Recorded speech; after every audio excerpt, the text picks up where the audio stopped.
causeth all, both small and great, rich and poor, free and bond, to receive a mark in their right hand, or in their foreheads, and that no man might buy or sell, save he that had the mark, or the name of the beast, or the number of his name. World. But here's the big story. The company is now the first in the U.S. to offer its employees microchip implants the size of maybe a grain of rice. It's implanted between your thumb and your forefinger, you know, in that skin right there. And once you get the implant, you can use it to pay for the stuff you buy in the micro market. So instead of scanning your iPhone or your phone, your smartphone, your credit card, you just scan your hand. Yeah, experts say it won't be long until microchips are used as passports, driver's licenses, even to pay for things like public transportation. The chips being used by Three Square Market were actually developed by a company out of Sweden. I don't really get it. You kind of wave your hand over it.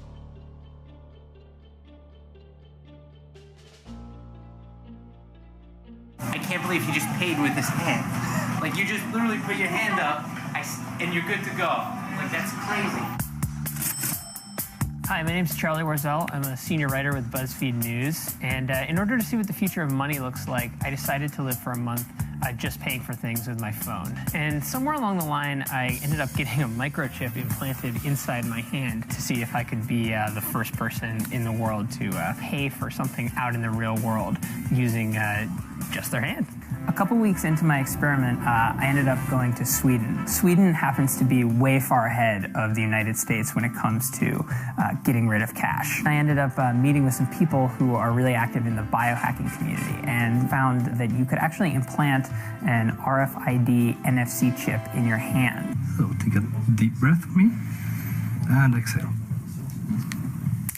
And so I figured if I could put it in my hand, maybe I'd be able to pay for something with my hand. That was it. Breathe. Yeah. Keep breathing. How's it feel? It's like pinchy. You're gonna write your secret token for Venmo, and you're gonna go up there. They're gonna scan your hand, put how much we owe. That's it. Takes a second. Here we go. So you're good to go. That was so sick, dude. That was sick. Yes! That was insane. We actually accomplished what we set out to do, and I kind of couldn't believe that it was ever going to happen. Like, I thought I got this thing jammed in my hand for nothing. My hand is paying for everything today.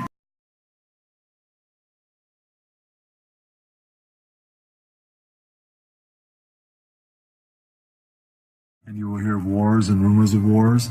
See that you are not troubled, for all these things must come to pass, but the end is not yet. For nation will rise against nation, and kingdom against kingdom. It is time to officially recognize Jerusalem as the capital of Israel. While previous presidents have made this a major campaign promise, they failed to deliver. Today, I am delivering. President Trump in the diplomatic room of the White House making those remarks and now signing the documents that will make it so that the United States government is now officially recognizing Jerusalem as the capital of Israel. It's a decision that's fraught with controversy, one that many think will open a dangerous can of worms in that part of the world, but nonetheless. Yesterday, the North Korean regime made a choice. It chose to feed its nuclear aggression. It chose to thumb its nose at the civilized world.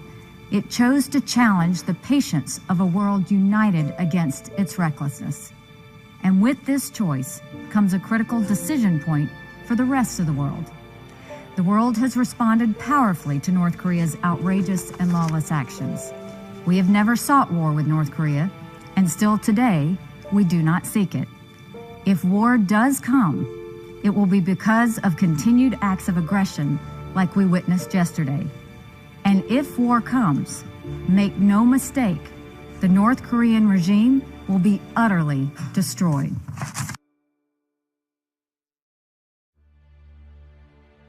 And there will be famines, pestilences, and earthquakes in various places. All these are the beginning of birth pains.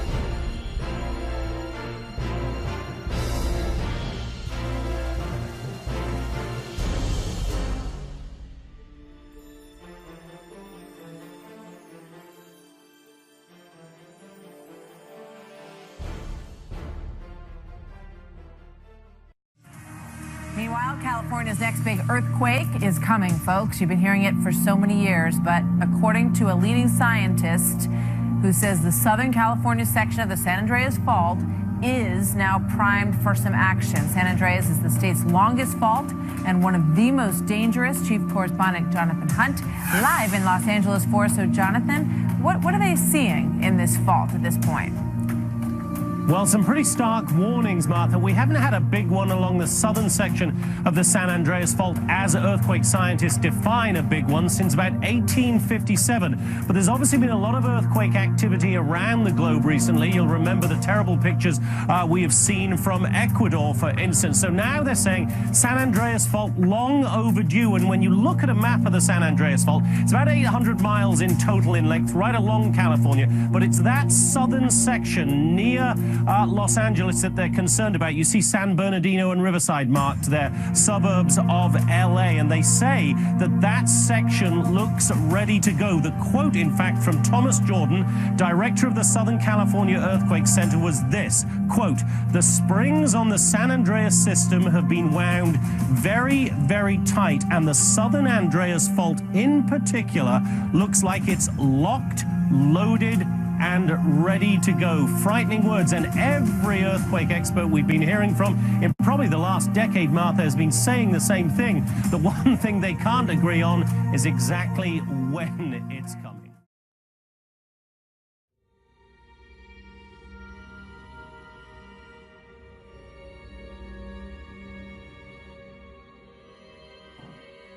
Residents in China's southwestern megacity of Chongqing have been puzzled by this strange sight this week. These images of the Yangtze River, the longest in China, have been surfacing since Wednesday. This stretch of the river around Chongqing looks like it's been dyed blood red. Locals suspect that severe pollution is the cause, but Chongqing's environmental protection has another explanation: sand. Official reports are saying that flooding upstream washed excess sand downstream, turning the river bright red. The Bureau also made a point of saying they did not find any evidence of illegal sewage dumping, but netizens have been questioning the official announcement. Investigations are ongoing.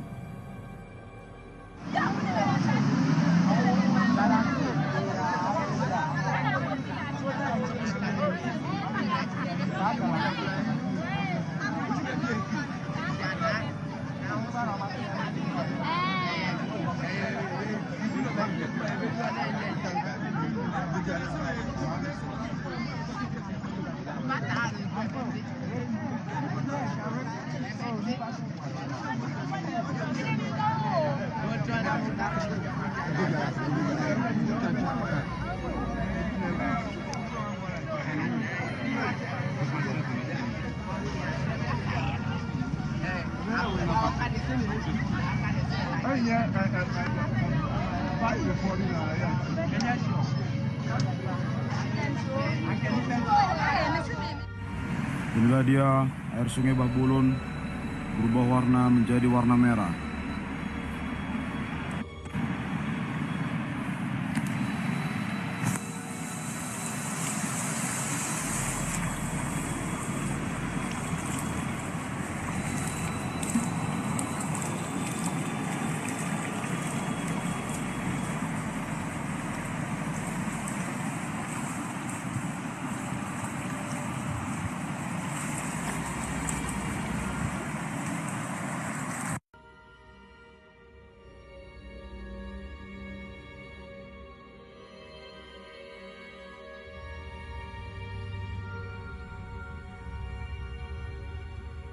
This eclipse will be, it will eclipse other eclipses? In a lot of ways it will. And you can watch it in your eclipse. You can watch it, precisely. And it's sort of worlds within worlds. All the eclipses come together.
This know also, that in the last days perilous times shall come.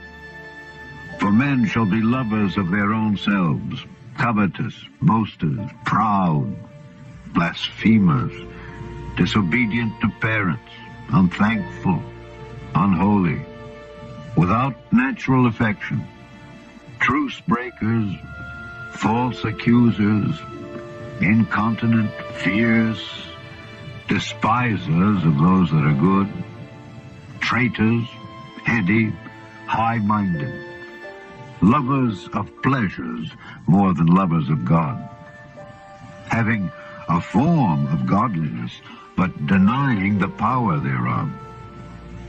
From such turn away.